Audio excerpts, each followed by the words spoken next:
Another topic is depletion of ozone layer. Ozone layer.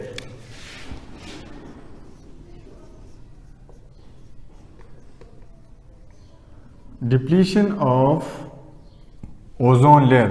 O3 formula है इसका, ये बात जहन में याद रखिए। ओजोन लेयर का क्या काम है? एटमॉस्फेयर में ओजोन की एक तह मौजूद है, ऐसी एक तह मौजूद है, ये थिक है, मोटी सी तह है, लेकिन और इसका काम क्या है? जो सन से अल्ट्रावायलेट और इंफ्रारेड रेज, यूवी रेज और infrared rays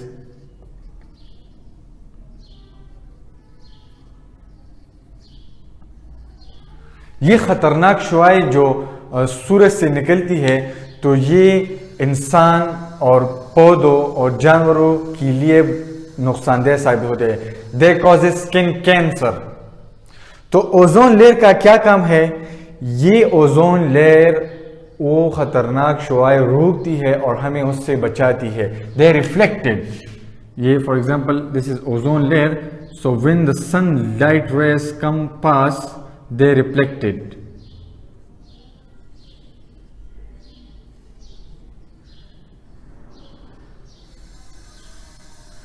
They reflected back. तो ओजोन लेयर अब पढ़ेंगे depletion of ozone layer. Ozone की तह जो है ये कैसे कम हो रही है?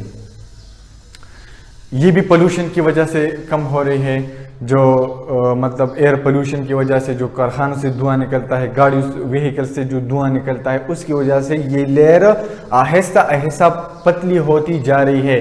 तो इसका पतला होना हमारे लिए नुकसानदेह है, because of skin cancer.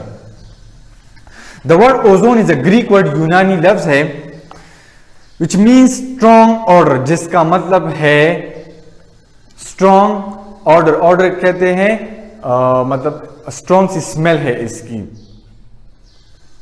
Ozone is a gas made up of 3 oxygen atoms और 3 ऑक्सीजन एटम्स मिले हैं, तो इसने क्या बनाया है? O3 बनाया है, ओजोन बनाया है।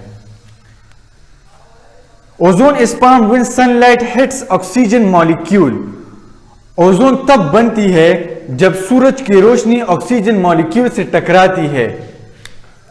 1O कंबाइंस विद O2, तो ये क्या बनाती है? O3 बनाती है।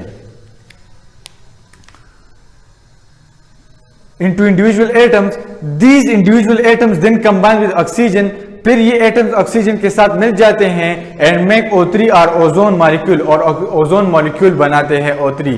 The upper part of atmosphere has fairly high concentration. Atmosphere का जो ऊपर वाला हिस्सा है उसका कंसंट्रेशन बहुत ज्यादा है of ozone molecule known as ozone layer, जिसको ओजोन लेयर या ओजोस्फेयर भी कहा जाता है।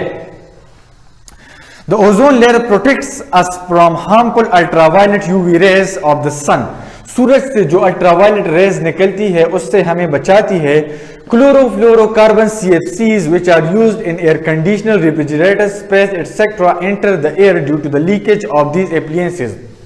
जब रेफ्रिजरेटर और एसीज वगैरह लीक हो जाए तो उससे जो CFCs निकलती है, क्लोरोफ्लोरोकार्बन्स गैसेस जो निकलती है, क्लोरोफ्लोरोकार्बन्स की जो गैसेस निकलती है वो एटमॉस्फेयर में चली जाती है, ओजोस्फेयर में चली जाती है और ओजोन लेयर की तह को पतली कर देती है। On reaching the ozone layer, they break down the ozone molecule and thus cause depletion of the ozone layer. जब ओजोन लेयर ओजोस्फेयर में ये क्लोरोफ्लोरोकार्बन्स मतलब वहां चली जाती है तो वो ऑक्सीजन की मॉलिक्यूल को ब्रेक कर देती है, तोड़ देती है, तो उस तोड़ने की वजह से ओजोन की जो लेयर है वो उसमें कमी आ जाती है, वो पतली हो जाती है। This phenomenon of ozone layer depletion is not only harmful to human beings, ये सिर्फ इंसानी जिंदगी के लिए नुकसानदेह नहीं है, but also damages other organisms, बल्कि दूसरे ऑर्गेनिज्म जानदार अशिया को भी मुतासर कर देती है।